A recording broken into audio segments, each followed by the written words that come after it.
What is up, everybody? Welcome. How you doing? Nice to see you. Love to see you. Can't wait to see you. Welcome. It is another hangout. We're doing another chill stream. Why? Well, we didn't have an evening alpha tonight. We've got a whole bunch planned in the coming weeks. I think Dusty's already got us booked out for like the next 2 weeks in a row, I think. But we figured we would knock out another chill stream, just hanging out, just chilling, seeing what the news is, and want to hang out with you guys. I really enjoy it. It's a lot of fun. So what's up, everybody? What's up, Rageous? Todd tied up the green room again. Not yet. But I'm trying my best to relax, and I'm so used to trying to be on time that I think it's okay to be late like a day or two. Especially since like yesterday when my kid's teacher thought I was a grandfather. Like, I'm supposed to move slower, whippersnapper. Anyway, things are good. Today was a good day. What can I tell you? So behind the scenes, what can I say that won't spoil shit? Well, I'll go ahead and tell you guys this. I can totally spoil this because we're going to announce it. So we are... Yeah, Rachel says, ouch. It's actually not the first time, which is crazy to me. Like, I actually, total sidebar, short story. We were in the upstate, where were we? Massachusetts. We went to a museum up there called Mass Mocha, and took the kids. I think it was Julie. I don't think Eva was born yet. And so this is like 3-4 years ago. And Dusty says, we spent the first 10 minutes backstage. It makes me say, "You're the man, Todd." It's true. It's true. I'm a total prima donna backstage. Like, I can't do it. Tell me you love me. Do they love me? Tell me you love me. But we went to this museum, and I had a guy who's my age come up to me and say, saw the kid, and I was like, "Oh yeah, don't you love just spending time with the grandkids? Yeah, I'm here with my grandkid too," and she's like a teenager, my age. And I was like, "Oh, well, yeah, I guess. Although I don't have grandkids, that's my daughter." And he just he kind of totally smacked me on the shoulder, and he went, "Good for you.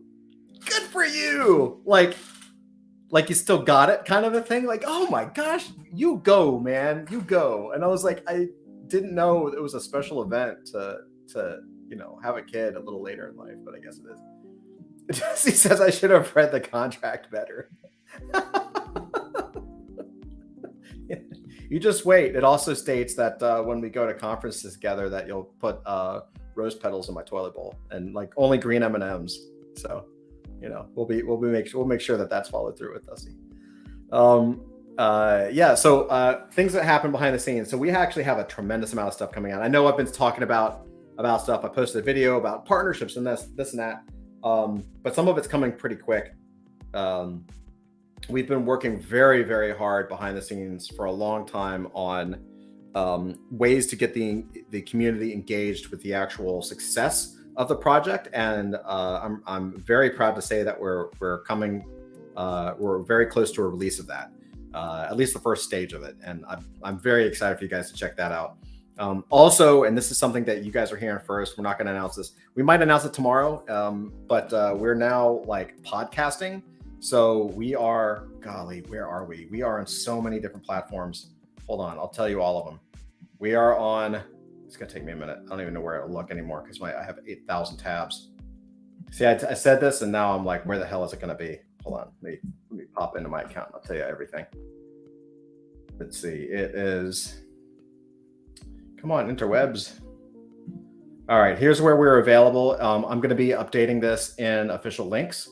We are on Spotify, Anchor, Apple Podcasts, Google Podcasts, Overcast, Amazon Music, Castbox, Pocket Cast, Radio Public, Stitcher, and Pandora. So we are all over the place. Wherever there are podcasts, we are now live. We are rolling that out slowly. So there are only 2 episodes out, the very first 2 episodes. We're going to be uploading 1 a day. So, I think we're like 25, 26 episodes into Evening Alpha. So it'll take us about a month to catch up. We're just going to post 1 a day or so until we catch up, and then it'll be just the regular schedule. The reason we're doing that is because when you upload things, they automatically timestamp it with the date of upload. So if we were to post, so for instance, we posted the very first one we did with Axiom Space yesterday as a test to get it going. And of course, the date of publishing is August 30th, which is like not totally true because we did it a few months ago. So we're just like, instead of having a ton of videos that just say, you know, August 31st or whatever, we're just going to slow roll it out, do it one a day. Most of the interviews are evergreen anyway, meaning that, you know, they're good to listen to. They're not like time sensitive podcasts. So we'll get that going. And then we're going to start doing some advertising and some other stuff to really get the word out. So I'm very excited about that. I'm very, very excited about that. And so super thanks to all of you guys for helping us out. Thanks to everyone that's come on the show. Thanks to Dusty for putting up with me and, you know, making me feel good by telling me that I'm the man. for our contractual obligations. Yeah, and that's just a fraction. Like, yeah, I wish you guys knew half the stuff we're working on. You know, I'm always afraid that it's like, man, they don't know what we have so much going on and it looks so quiet, but it's so busy. But yeah, thank you guys so much. So that's coming out. We'll do an announcement tomorrow and throughout the weekend and probably early next week about it to really push it. Yeah, on to the next on that thing. So tonight, what do we want to talk about? It was just a chill thing, another chill stream, but I had a couple of articles that I thought I would go through. Always want to know your thoughts, of course. So let's check out what we got tonight. So the first thing we are going to do is pop over here. So this is interesting. This is kind of, you know, you guys know that the Ethereum merge is coming up. It's scheduled for the 15th and 16th. And at least internally here, we've kind of been like, what the hell is going on? Like, we don't really know.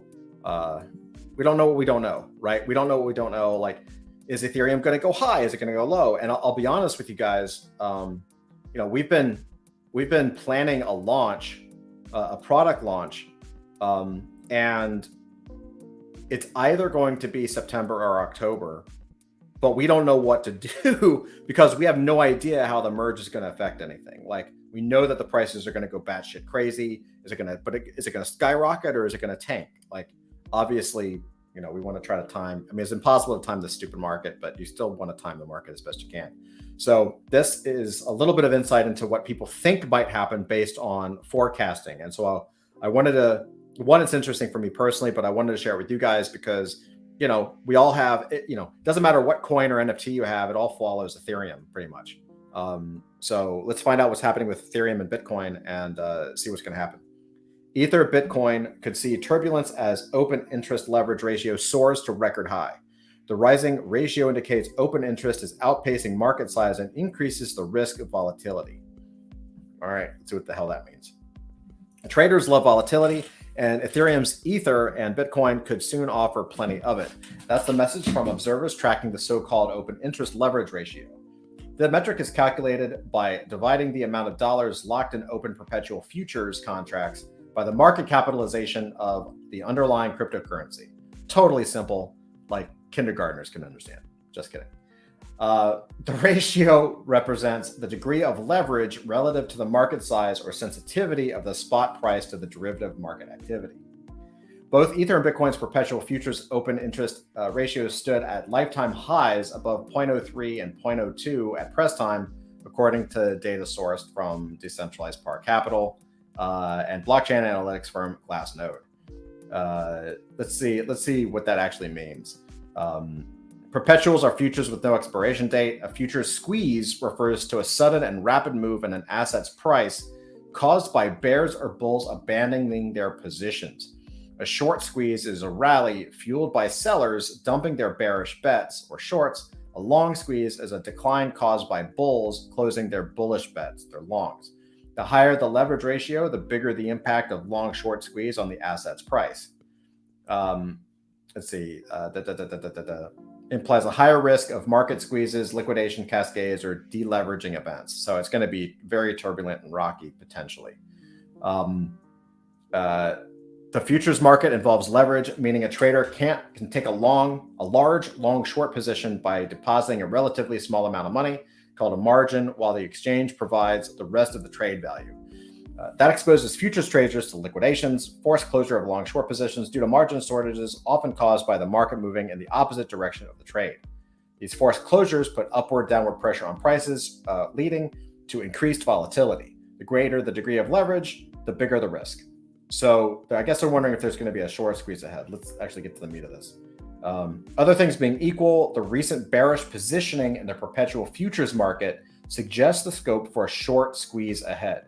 A short squeeze is caused by bears exiting short positions on the first evidence of price stability, which leads to a sharp rally. Funding rates refer to the cost of holding long or short positions in the perpetual futures market. An aggregate negative funding rate means shorts are paying longs, blah, blah, blah, blah, blah. Aggregate funding rates turned moderately negative for both assets mid-August, so crowded shorts may be at most risk. So basically, I was going to say Ether is going to be more volatile, and then they say Ether to see more volatility. Ether may be more volatile than Bitcoin in the coming weeks because Ether's leverage ratio is bigger than Bitcoin's. Besides, Ethereum's long-pending technological upgrade, dubbed the merge, is due in mid-September. The upgrade is projected to cause a drastic reduction in Ether's supply and bring a store of value appeal to the cryptocurrency. Traders have employed various synthetic strategies that involve buying spot and selling futures that lead up to the merge, inadvertently setting the stage for price turbulence at the time of the merge. We note this risk could be relatively higher for ETH than Bitcoin, given the ratio is about 38% higher for ETH and consensus merge momentum trades. Large Ether option traders have been adopting an options trading strategy called a long strangle to profit from a potentially blah, blah, blah, blah, blah. Man, that was super technical. Basically, I guess my question is, and this is something to you guys, at the end of the day, nobody knows what the hell's going to happen. It's going to be volatile because the Ethereum merge is coming, and you've got economic factors that affect Bitcoin, and you've got the Ethereum merge, which affects everything else. I don't know. I have no idea what's going to happen. I'm trying to personally decide, do we just ride it and see what's up? If there's going to be a short squeeze, and there's going to be a short rally, then that might be the time to kind of actually exit and kind of take a little bit of profit and get out and kind of sit on the sideline for a while until all the shit kind of works itself out.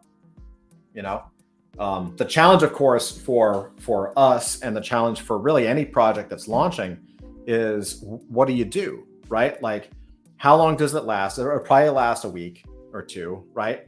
But do you launch or do you not launch? That's really the question, right? Like, do we say, hey, there's this thing coming in mid-September, it's going to be kind of volatile. I mean, we were talking about that last several weeks ago. It's pretty obvious. Do we try to launch in September, afterwards, or do we try to push it to October? And that's really for projects, that's really the big deal. What do you guys think? I'm really curious. I know we got Ray just out here. Dusty, you're in the audience. Hey, what's up, KG? How you doing, man? Question for you. He says, evening, guys. Late, but here now. Yeah, no worries. We're just talking about the Ethereum merge. Our first little article here of the evening. They're expecting turbulence, not just because of the merge, but because people are setting up. It looks like people are setting up to do shorts, or to kind of leave that bear position to pump it for a sharp rally through a short squeeze. So we're trying to decide what's actually going to be going on. It's so hard to decide exactly what's going to happen with the market. It's really difficult. It's always something, man. It's always let's launch in September, and then it's son of a bitch. Dusty says, personally, have cash on the sidelines, waiting for the craziness. It could go either way. Yeah, it could go either way. I think common sense says that it's either going to go high or it's going to go low. but I think the common sense is that it's going to go somewhere. It's not going to just kind of be a calm moment. Everyone believes it's going to be crazy. Ray just says, yeah, no real insight here. Thanks, Sugar. Just get it. Sugar. Anyway. So I'll be here all night, folks. Really. I'll be a comedy. Yeah, man, it really is challenging because as a, we have our plans and we have things that we want to roll out, and the straight up, the fourth quarter is turning into like a crazy period. Like we have so much stuff that's kind of landing in the fourth quarter that we need to start like figuring out how we're going to spread stuff out. And we were planning to do that by launching in September, we're launching something in September, but I don't know, man. I don't know. We'll see what happens. I think we need to keep an eye on it, because this is going to fuck up a lot of people, right? Like, I think you're going to see a lot of projects that don't care or are new or don't understand or aren't looking at this, and they're going to launch. Let me put it this way. Regardless of what we do, I feel sorry for the projects that are going to launch on September 15th or 16th, because there will be projects that launch on September 15th and 16th, and they're just going to get wrecked. I can't imagine, I don't know what happens after that, like at the end of September, but I would not be caught dead launching September 15th or 16th. I think that would be horrible. But yeah, let me know what you guys think. And honestly, any insight, I'm all ears, because this is one of those things where everyone's talking about the merge, but not a lot of people are talking about how it's going to affect NFT launches or prices. Right? They're just kind of like, yeah, it's gonna be crazy. It's gonna be turbulent. Cool, thanks. Well, that also means up and it also means down. So which is it? We're not gonna know until we get there, but we're about 2 weeks away. We're gonna find out. Awesome. So I got one more story for you guys tonight. In fact, here I'll pull this down for just a second. So, Ray just says, feels like crypto is not stabilized to recover pre-bust levels. The merge seems another reason for some money to stay away. Yeah, the market was actually pretty good up until May, right? Like May, that was when Other Deed launched, and that was the kind of the cap, and then right after that, it wasn't like Other Deed didn't cause it, Yuga didn't cause it, but the economy turned a little bit, market turned a little bit, and all of a sudden everything got turned off. It's been crazy. Yeah, so that was May. God, man, I wish I could go back to May and just sell some things. It's I had this thing where I was I've been telling people since last year, I knew when the market was going to go down. I didn't even expect it to last until May. And I was I had some offers on some pieces. And I was you know what? I'm just going to sell it. I'm going to chill. And I decided not to. And then the whole thing went away. And I was fuck. All right, well, I'm in it for the long haul now. But there's a part of me now, and to be fair, this is also my first downturn because I wasn't here in 2017. But I think the one thing that I've seen that I'm okay, now I get it, is every single person, you could have sold your entire collection. You could have sold except for Adult Fantasy, you could have sold every other NFT, right, in May, and probably rebought the same one today and made a 50% profit and kept most of your cash, because it's just a fire sale. People are starting to freak out. You know what I mean? So I think that was a lesson that I've learned, is okay, well, I have gems and some things that I want to keep forever.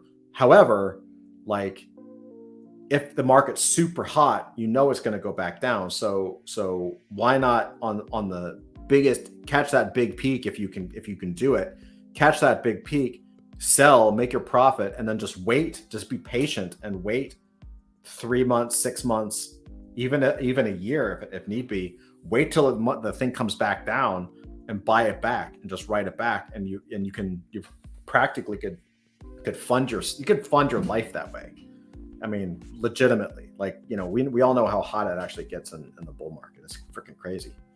Right on. So let me share this next article with you. And this is something that I thought was also interesting, and I wanted to read it and kind of see what you guys thought. Let's see. Here we go. NFL expands ticket stub NFTs to over 100 games for the 2022 season. The league will offer free flow-based collectibles for nearly 5 times as many regular season games as its NFT ambitions grow. KG says, I've always been more a token trader than an NFT trader. We all saw the bear coming in January, been DCA in the last month. Yeah, that's awesome. Yeah, I started off as a token trader and then I moved hard into NFTs and then realized that I was too heavy in NFTs, started moving back to coins. I'm much personally right now, I'm heavier NFT than I am coin. And I'm not as balanced as I wish I was. With that said, I'm not like worried about it, but I definitely over the next, if the next bull market comes in 2025, like the next big, like last year, the next 4-year bull cycle, if that sticks, I think what my plan is to basically just DCA really slow and steady for the next several years. I'm just going to keep buying and buying and buying, like small doses. That's how I think DCAing is pretty much what everybody does, right? Like that's what you're going to do. And like in terms of NFTs, like in terms of buying NFTs, I still buy, but I'm really picky. Honestly, like most of the NFTs I buy tend to be after I've talked to people on Evening Alpha now. Like I talked to somebody, I'm like, man, that project is dope. I love these guys. I'm going to go buy something. Ray just says DCA. So DCA is dollar cost averaging. So it's a fancy term for just, KG, correct me if I'm wrong, if you have a better definition, but basically what it means is just taking an amount. Most people do a set amount and they average in over time so that they're not trying to time the market necessarily. For instance, let's say I'll just take a small thing. Let's say you can only afford $100 a week, right? So that's the point. You just do $100 a week. You just put it in. You're not even kind of worried about you're not really worried about the price of what it is that you're buying. Like maybe ETH is $1,000, maybe it's $3,000. It doesn't matter. You just do $100 a week. And what happens over time is that you basically catch the average price. Sometimes you'll be paying less and sometimes you'll be paying more, but over time you're paying kind of an average price. And so that as it starts to scale up, you're in a really good position to make a profit, make a nice return. KG, did I sum that up pretty well? Just got it. Yeah. I always kind of feel like it's like the piggy bank mentality. It's like, yeah, I'm just going to take a little money out of my paycheck and put it in, for safekeeping, and you're good to go. Yeah, it's the wise thing to do. I think.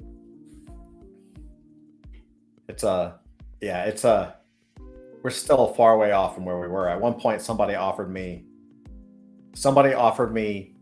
the craziest offer I got, which is just stupid. And I was like, I didn't even take it seriously, even though it was.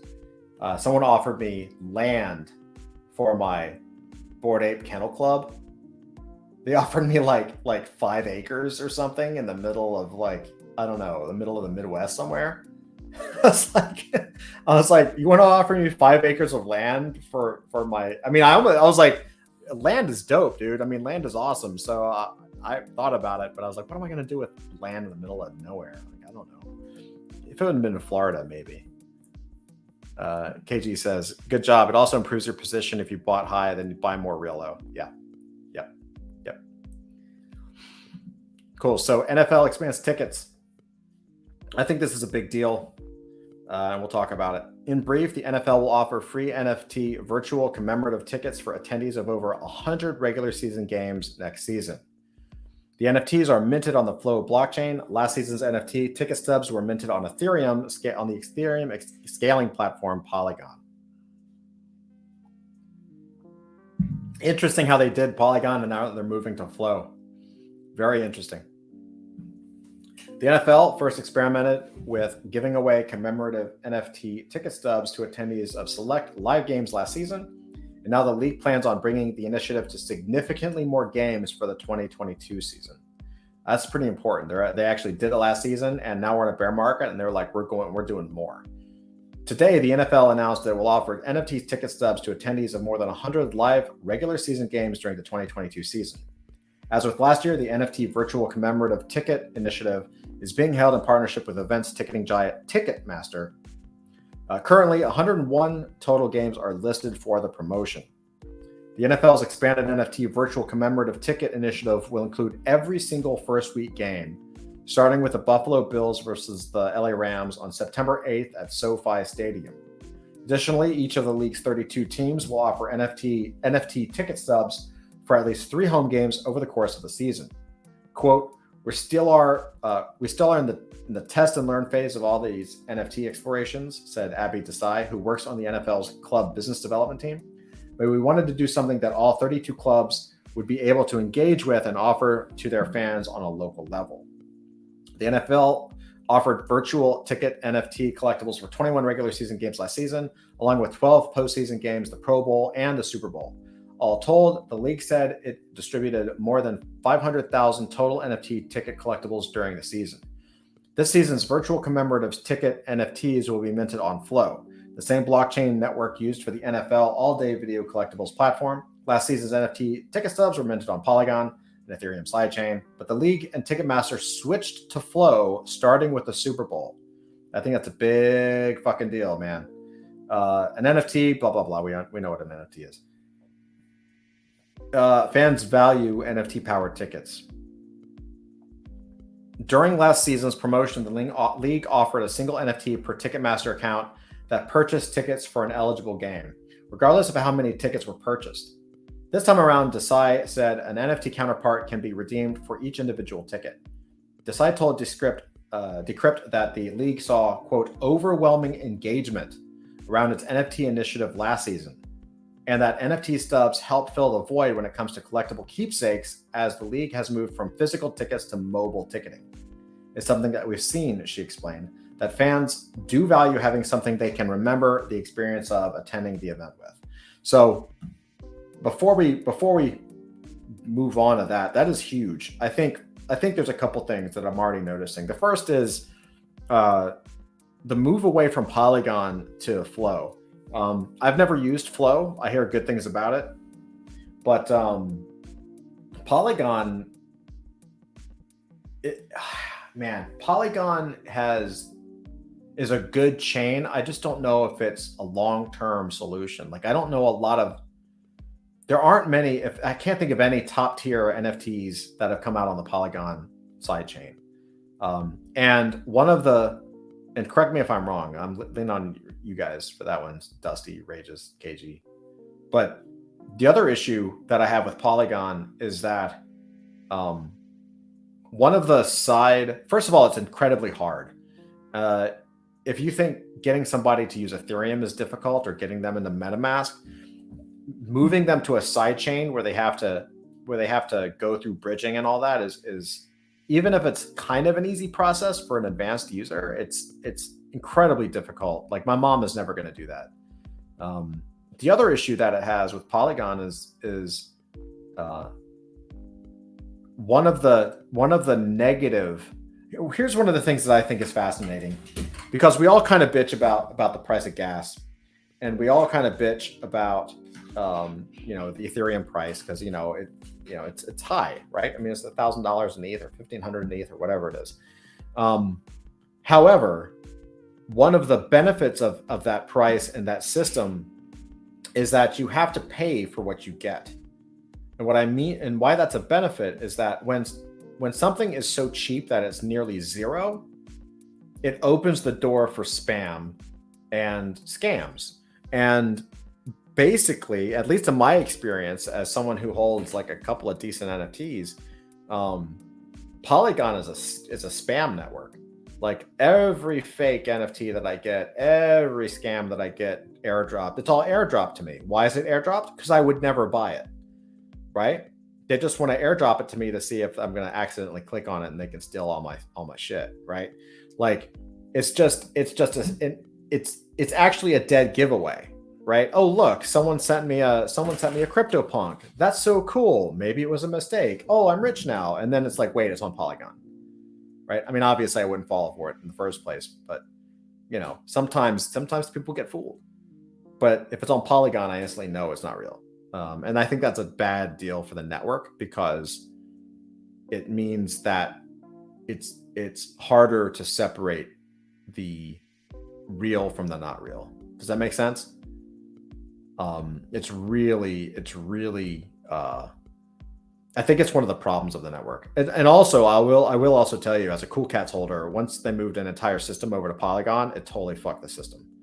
I think they've handled it well, they've managed it, but it's just not ready for prime time, man. I mean, it's just too small right now. So I don't know. It's not fast enough. I don't know what the deal is. It's not really my area of expertise. I just know that it's not really that functional. And to be honest, to be completely fair, minus the spam side of things, because I don't really know, I kind of feel the same way with Sol. Like Sol, I know Solana's scaling and it's doing well, and a lot of people love it. But I just have not been able to get into any of the projects in Solana. And I don't know why. It's not like there's a project bias against Solana. There's nothing that says there can't be badass projects on Solana. It's just that I haven't really seen anything on Sol that I've really been like super into, and crossing that bridge to literally doing a bridge to get onto Sol, and I'm just like, ugh, I don't want to do it. Like, I'll just stick to what I have. Like, fine. I don't want to deal with that. I spent so much time experimenting last year that I'm just like, I'll just stick to Ethereum. I'm good. But that's just me. You know, I think it's interesting that the NFL made the decision to move from Polygon to Flow. It actually makes me want to look at Flow as a potential technical partner as we continue to grow our own contracts and stuff. Hey, Kirk Millereg, what's up, man? Dust and D-Gods and Sol. Okay, awesome. So there are some good ones. I'm sure there are. I just don't know of any. I just find it fascinating that NFL is moving from Polygon to Flow for sure. I'm gonna check out D-Gods and Dust. I don't know Dust either, I don't think. Let's see, it says we all know what an NFT is. Fans value NFT powered tickets. We did that one. Okay, virtual ticket stub holders can resell their NFTs on Ticketmaster Marketplace, and Desai said that the league saw a secondary demand during the inaugural campaign. With almost 5 times the number of eligible regular season games this year, plus more NFTs offered for each game, Desai noted that the league will be keeping an eye on resale interest. The NFL's NFT stubs are digital keepsakes that can be held or sold, but a growing trend in the NFT space is to layer in utility, including access to exclusive benefits and events. Desai said that the league will, quote, continue to explore additional use cases, including the potential for further utility or perhaps even functional NFT-based ticketing rather than collectible keepsakes. Quote, we're still early on, as the entire industry here is, and seeing what does work, what doesn't work, what clubs are leaning in and where fans are leaning in. We'll take those learnings to really determine what we're going to do down the road. So I think that's fantastic. I actually love the fact that the NFL is experimenting. I know the MLB is experimenting as well. So Rare partnered with MLB not too long ago. So for like fantasy sports stuff. So I think this is fantastic for a number of reasons. The first is that to see the NFL, they're not shy about like, oh no, NFTs suck. Like they're clear, like out of all the blister and like loud, crickets that are chirping about how bad NFTs are, the NFL has data and analytics that show like their engagement was off the charts. So they're absolutely going to be doing that again, which is great. It's also with 100+ games. That's awesome. That just means more complete newbies are going to be exposed to NFTs. They're going to get into the collector market, which is also good for us. And it'll certainly be good for something like NBA Top Shot, which is really, really fascinating. So I think this is really good. I'm really happy to see that these projects are doing well. What do you guys think? Any idea on NFL ticket stub, that kind of stuff? Ticket stub NFTs? Sounds like I need to start pitching at the NFL. I don't know. We have these cases that de-age, and I think it might be worth it to check that out. Might have to be working on something on the backside of things. Don't know. No idea. Probably nothing. Not at all. Yeah, it's a very fascinating time. So I think it's great. Dusty says it's always awesome to see NFTs more mainstream. Yeah, and I think it's slow and steady. And I do think the key to selling NFTs is going to be just not to call them NFTs. You get a ticket and there's a QR code on the bottom. You scan it, you get a digital collectible, and you're like, oh, this digital collectible is awesome. You know what I mean? And eventually it goes from NFT to digital collectible to just collectible, right? You just call it a card, right? There won't be a difference. Kurgnilrag says, ticketing with NFTs will be major. Yep. Yeah. I think it's going to be huge. And I think the concert space is going to be big. Concerts, baseball games, sports ball. I think the biggest thing is when musicians start to use NFTs in collaboration with their promoters and with the venues, when everybody can be on that contract, especially for secondary sales, you're going to see some newly minted Madonna-like figures, right? Like if you're U2 and you go and you do a show at Madison Square Garden and those tickets are NFTs, and when that ticket gets purchased, it's automatically split up through a smart contract. So the band individually gets the cash, the management gets the cash, any partners get cash, and the venue gets their cut instantly. That's spontaneous. Like, it happens instantaneously. It's going to be phenomenal. And then the same thing happens on secondary. 5 years from now, that concert at Madison Square Garden for fans of U2 is just amazing. It's the best show ever. All of a sudden they go sell it.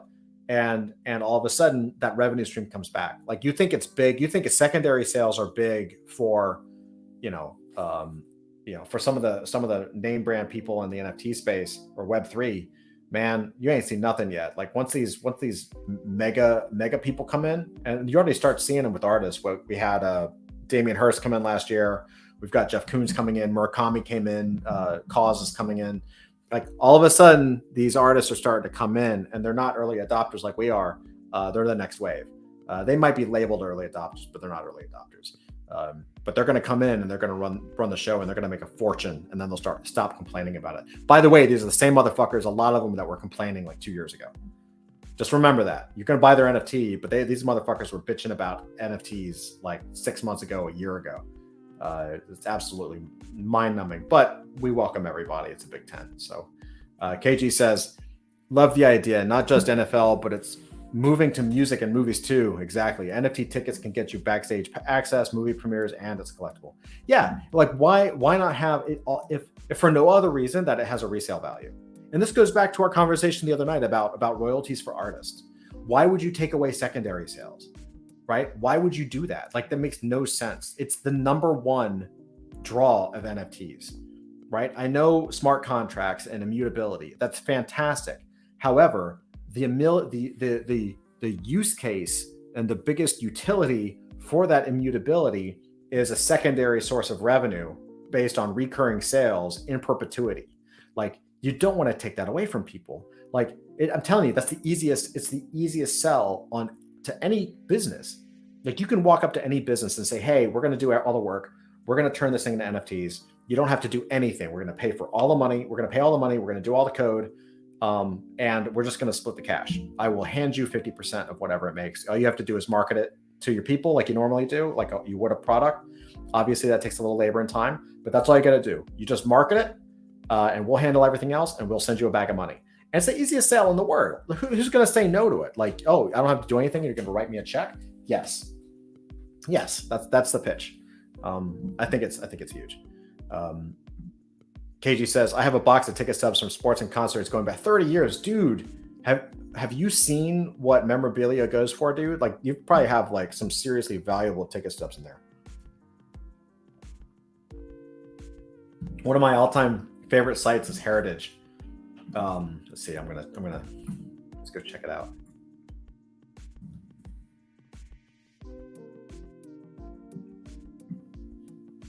Give me a second, I'll show you. One of my all-time favorite sites, Heritage. These guys, so, you know, it's a really good, look at that, art of anime and everything cool is coming up. God damn it. Beatles memorabilia stuff from the Beatles. Like, and in fact, it just showed the Mickey Mantle card. So a Mickey Mantle card just sold for, Muhammad Ali's championship belt. Muhammad Ali's, Mickey Mantle's rookie card. There it is. 9.5 sold for 12.6 million. And a 9.5 graded Mickey Mantle. So good. I could troll this stuff. I could absolutely troll. Okay, look at this. Hold on. That's a live. This is a live auction. It's gonna be loud as shit. I don't want to see the live auction. But they're doing trading cards right now. A few lots. Oh, I don't want to do that. Let's see what we got. Here, we'll just go to something that's not live. So here's all the video games that you grew up with, all case and graded. Oh shit, bowling. Oh, the original football. Current bid's $3. Promise you, it's going to be worth hundreds, if not thousands. Oh shit, double dribble. What, dude? Everything is collectibles. So KG, you should take some of that stuff and get it graded, man, or at least do some research on Heritage auction site. I promise you probably have several $1,000s worth of ticket stubs. Ray just says, I've been part of NBA Top Shot for a bit and have kind of exited. Difficult to separate money generating to utility. They layer in collections and quests, but it's a pay-to-win process, in my opinion. Interesting. I haven't dumped into NBA Top Shot. It's just not my jam. But do they allow, Ray, do they allow you to, do you actually own those NFTs, or is it a custodial wallet? Meaning that it's kind of closed, you own it, but it's on their website. Can you actually like transfer it? Is it actually in your wallet, or is it in their third party wallet? I'm really curious about that, like how their buying process is. Pay to win, right? So you're paying for the more valuable pieces, I guess. Kirk Noreg says, there's a music NFT project that we get free tickets with NFT ownership. That's cool. That's awesome. Willie D says, I love the music NFT space. The project that got me into Web3 was a band NFT. They airdropped free concert tickets to all holders, have IRL meetups, etc. Super dope. What band is that? That's awesome. That's really cool. Free concert tickets to all holders is fucking awesome. That's the future, man. Like, your experience with that is what bands want. Like, who doesn't want a cool experience like that? That's what it's about. Another project I'm in gets free concert tickets to various shows every month for its holders. Oh, that's awesome. If you live or are traveling near one of these bands, you get free entrance. Dude, how do they do that? Is it like a how does that happen? How do they get the bands to do that? What's the utility there? How do they let me know about that? How do they do that? Because they got to pay the band somehow, right? Is it just like basic partnership deals, or you getting discounts, or they got to make money somehow? I'm curious how that works. Ray just says, oh, it's closed. Yeah, that's an issue. I actually thought about I'm thinking about doing this as a question in Discord. Actually, I've been thinking about how, maybe I'll ask you guys this. You know what? We'll jump around tonight. We're chilling. This is what it's about. Let's go to the Hail Draconis. So, total sidebar, the Hail Draconis drop. We're gonna be closing this on Friday. Friday will be the last day to get these. We're gonna lock it up. Hail Draconis and Crucifor is awesome. and they want to kind of end it on Friday. And we thank them for a partnership. It's been awesome. So if you haven't gotten yours or you want another one, the free mints are all gone. The paid mint, there's a few left, or there's several left, but we'll be shutting it down probably Saturday morning Eastern time. So Friday is like basically the last day. The reason I wanted to bring you over here, though, to talk to what Regis is saying, is so one of the things that we've been thinking about. So we talked to Curio on Evening Alpha not too long ago. Some of you guys may remember we talked to Curio, and in the green room after the show, I started peppering him about his tech, because on Curio, what happens is you basically add to cart. So it looks like a traditional e-commerce site. So you say, I want this one, I want that one, I want 3 of those, 1 of those, and you just add to cart, add to cart, add to cart, add to cart. And you go to the checkout page, and sure enough, you have a whole list of your NFTs. You've got all your NFTs listed, and then you just hit buy, and you buy, and it's one transaction. I think you can pay with cash or Ethereum. I don't remember if it's one or the other. I think you could do both. And I was like, how are you doing that? And I had a pretty good idea, but I wanted clarification. And basically what they do is they built a custodial wallet. And so that is what Regis is saying is like a closed system. So what they do is when you buy it, they're actually hosting it on their site.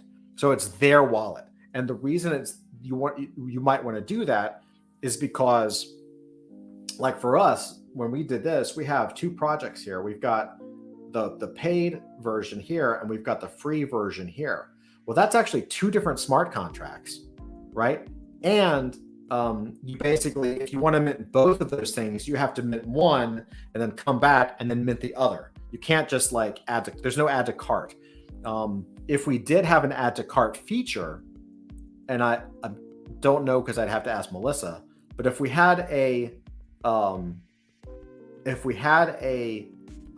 add to cart feature, you would be able to add all these NFTs, but because they're all different contracts, you would basically, if you had like 7 things in your cart, you would have to hit transaction and pay for gas like 7 times, right? Which, if you have a low gas contract like ours, it wouldn't be that bad, but it's kind of a pain in the ass.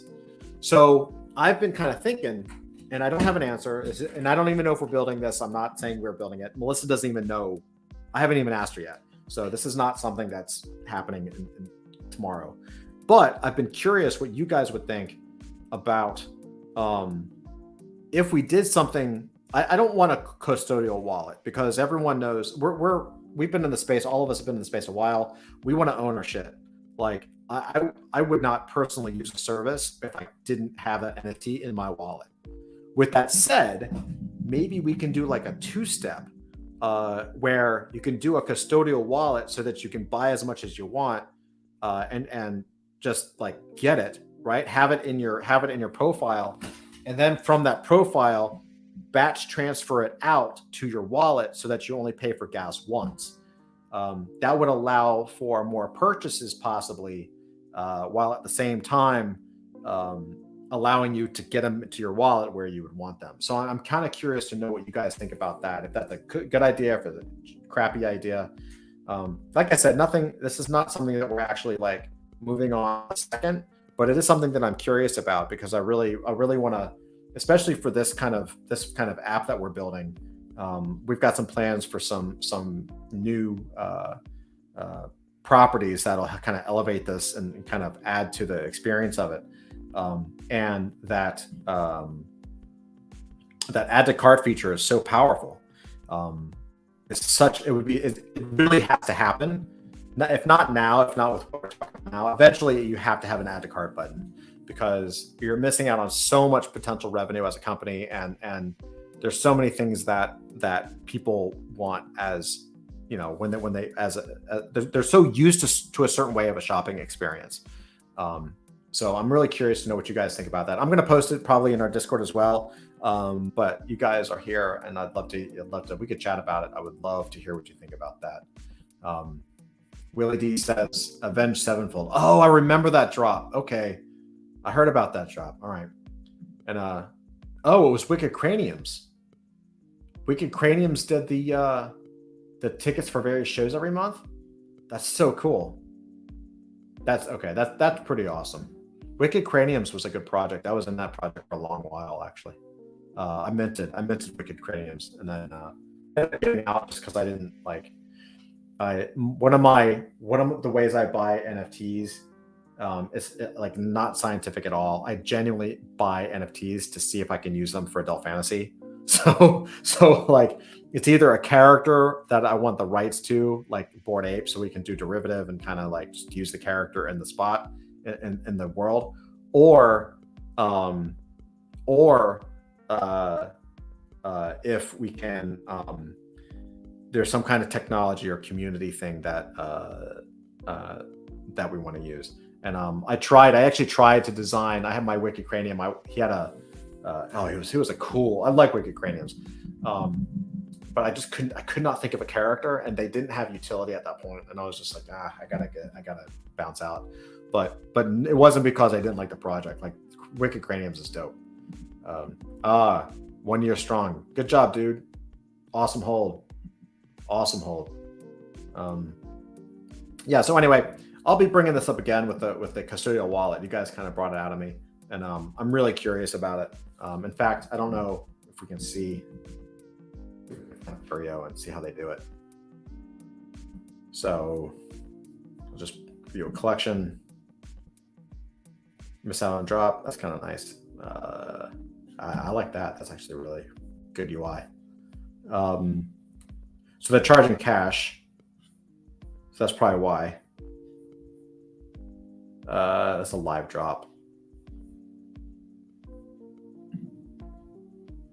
Let's see. And so you can see it's add to cart. Right? So you add to cart. I don't know if there's a quantity. If it was an add to cart, I would want a quantity because that's kind of the point. But maybe you can't. Right. So there's continue to check out. So it's cash. Oh, no, there's Ethereum. You can actually pay in Ethereum and USDC. Yeah. See, that's a great experience. And then there's my cart, right? I obviously do not want to do this. Let's see what live drops there are. Let's see if there's something tops. Yellow pack, red pack. I also like the packs. I really like packs. That's another thing I want your opinion on because I'm really kind of interested in dropping packs. How many? What can we do with this? Can you? Oh, there's a quantity. They do have a quantity on this one. So yeah. So I'm like, oh look, I want to pick up 10 of them. So I'm going to add it to my cart. Let's see, I'll just take 2, just in case I fuck up. Properties. Okay, no properties. Add to cart. And there you've got both of them. But that's you're only paying once. Continue to check out, you'd be good to go. Like if I check out, let's just see what happens. Right. So then it's going to ask me. It wants me to connect. Right, because it's gonna. That's interesting. I'm gonna have to examine this a little further, but basically you just log in and then you can pay with either cash, credit card, or ETH or USDC. But it's a simple experience, right? Like it's something that people are used to, and so just from a creator standpoint, I'm so like, it should look like an e-commerce site, but that's just what I'm thinking. Ray just says, I'd be curious, entry into the space is a learning curve, but you could simplify the hesitation by saying it's yours regardless. And they can decide to be able to transfer out, hold, or transfer out. Yeah, exactly. Like there's a lot of, so one of the things that we're doing, the way this conversation started is that we're looking to integrate a payment system so people can pay cash, right?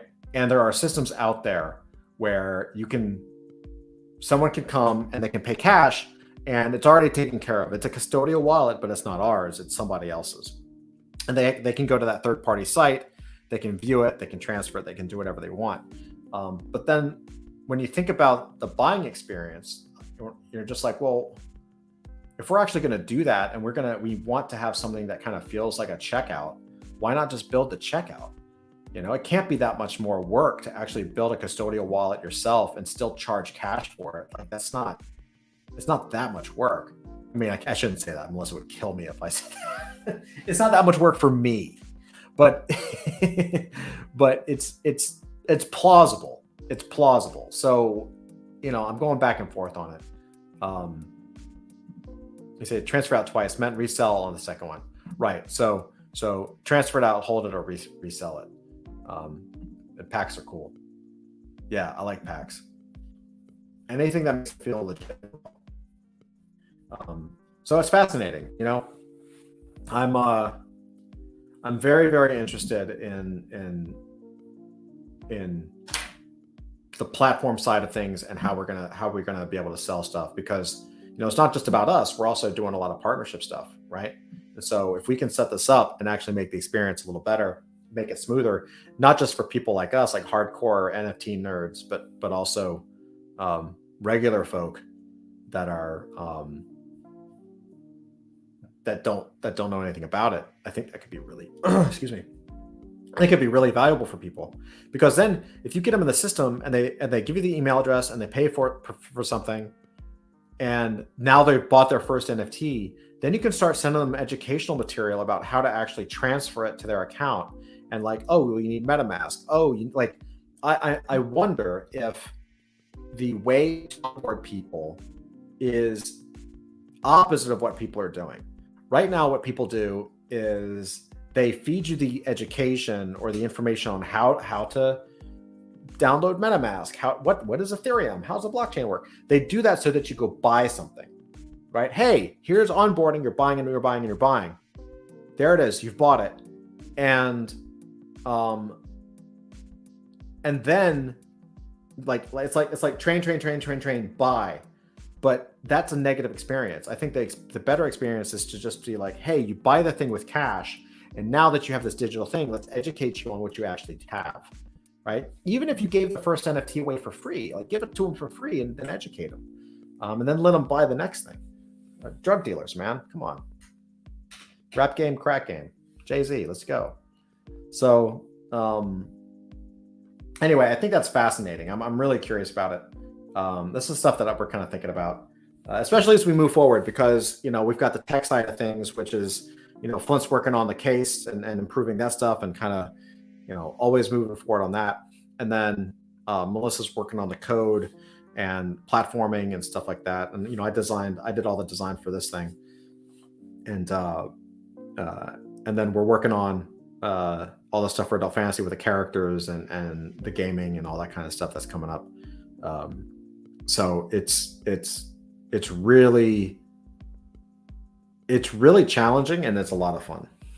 It's challenging because you got to keep your head on a swivel a little bit, because Ethereum merge, and then it's fun because you're just every day it's cutting edge shit, dude. It's absolutely cutting edge. It's totally the future. Like there's no doubt that this is the future. But yeah, it takes like, okay, well, what do we attack today? Where do you go? What do you attack?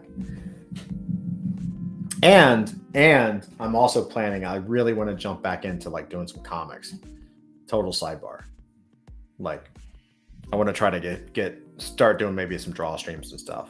So more chill streams, more draw streams, lots more content. We got a lot of plans. Anyway, that's all I got. We're good. It's a Wednesday night. We're chilling. What do you guys think? You have any questions? How's that sound? Or are you guys ready for games? Maybe I should bring Dusty on. Yes, back to the comics. KG, there's a vote from KG. Yeah, I need to get busy on those comics, bro. We got plans. A lot of stuff. I do think now I'm hopeful. It's so weird. Like I don't want things to calm down because they've been so freaking busy. But I do think we're getting to a place where I want to start. Wait, what? KG rages. Oh, okay. Got a shower with the wife. Woot, be right back.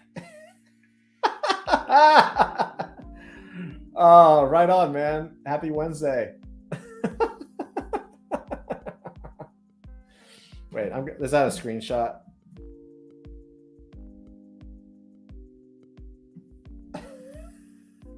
Yeah, it's like a screenshot. We're taking a screenshot of that. KG TMI, but good for you. I don't know.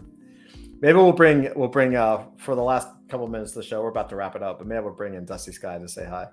What do you think, Dusty? You want a thumbs up? If I don't want to surprise you. He's totally not listening to me right now. No thumbs down? All right. He's giving me a thumbs down. All right, no worries. Oh, he popped in. What's up, dude? You're muted.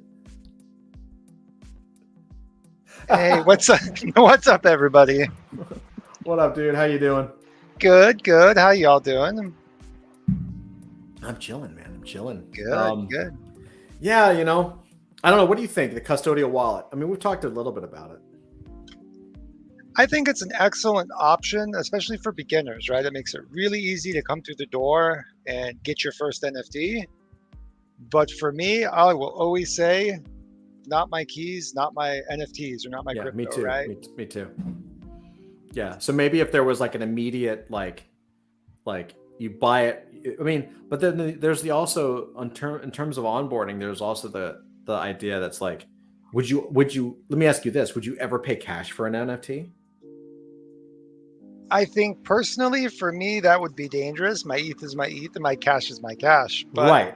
And see, I think most people are like that. So I think you could offer, maybe we could do like, if you pay an ETH, it goes to a custodial wallet. I mean, I guess you would want one process. So I think behind the scenes, the system would know if the person's paying with cash, they're most likely a newbie. And if they're paying with ETH, then they know what they're doing, obviously. Yeah. So maybe there's a combo system where you're doing maybe something kind of like a Curio, or just use them as an example, but there's a lot of, or Top Shot, whatever, where you're paying in cash or you can pay in ETH. And then once you've checked out, there's basically, maybe you go right into your account, or there's a pop-up or something.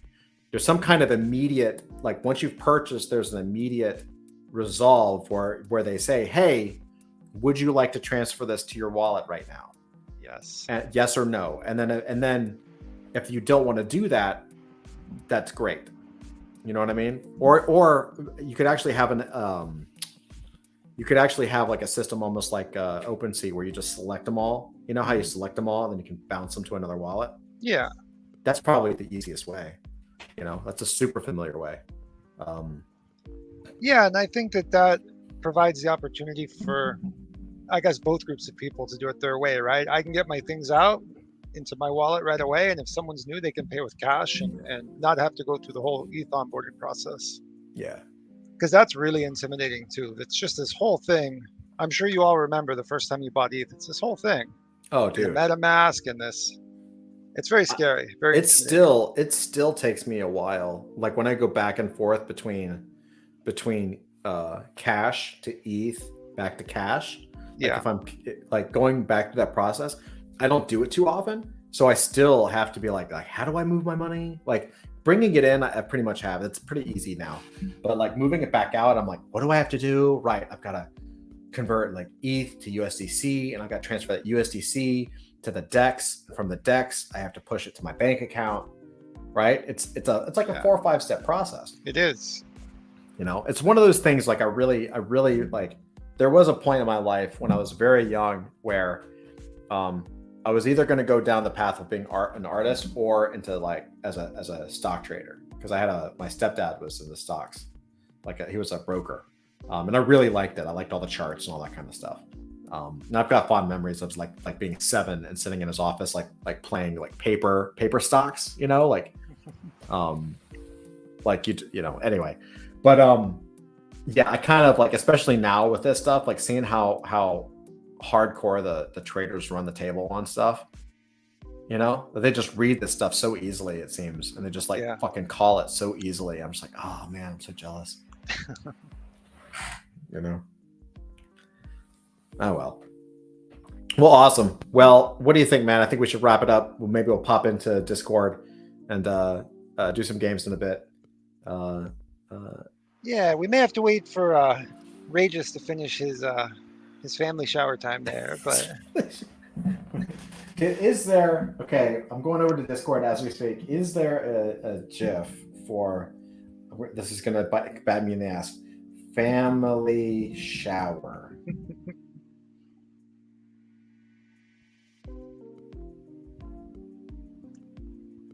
I'm going to go with that one. And it failed. Oh, you had a fail.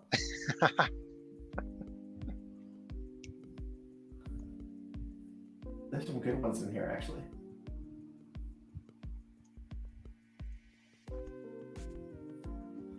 Let's see. Which shower GIF do you want to do? I'm gonna do.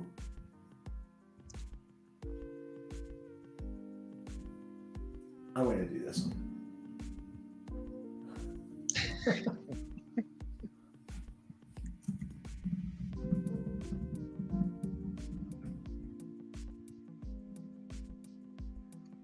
Oh my goodness. There we go. No one wins.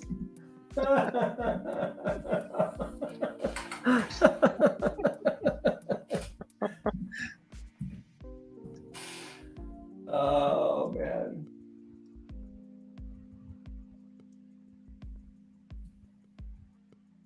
Yeah, all the ones now I'm finding are like a little too steamy. I don't want the steamy ones. Give me the funny ones. We just need to find one more. We need one more shower one. Oh, these are too steamy. I can't do it. All right. Well, I found the steamy tags. We won't go there. Anyway, right. Everybody, thank you so much. Appreciate you. Love you guys. Hope you had fun. So tomorrow is Lore Games. Friday, we're not doing a live show, but next week. Friday, we have a Twitter space with some of our friends from previous evening alphas. That's right. Well, okay, if we're going to go through the schedule, this is why we're busy. So tomorrow at 7 p.m. Eastern, I'll be on a Twitter space with the Glimmering. So at 7 p.m. Eastern, 8:30. So I go to the Twitter space at 7 p.m. 8:30 is Lore Games, right? And then Friday at noon, we're going to be doing a Twitter space with a whole bunch of awesome people from Evening Alpha. So we're going to be it'll be Adult Fantasy, 2112, Fringe, Block of Horror. Did we do Visionary? I know they were interested. Yeah. Visionary Studios. Yeah. Yeah. So it's going to be awesome, man. Some heavy hitters coming out Friday at noon. And then, we'll be chill. And next week, we're booked solid, I think, Monday, Tuesday, and Wednesday with Evening Alphas. So a bunch of new projects coming your way. It's going to be awesome. Anyway, guys, love you guys so much. Thank you so much. And we'll see you in Discord in just a minute. And, maybe tonight I can win one round. Dusty sneaks up behind me and blasts me in the waits till I turn around. That's the worst part. You don't just kill me. You just stand behind me and wait until I turn around, and then you just go through me. It's more fun when you see it coming. Is it? Oh yeah. At least for me it is. Awesome, man. All right, everybody. We'll see you soon. See you soon all. God bless.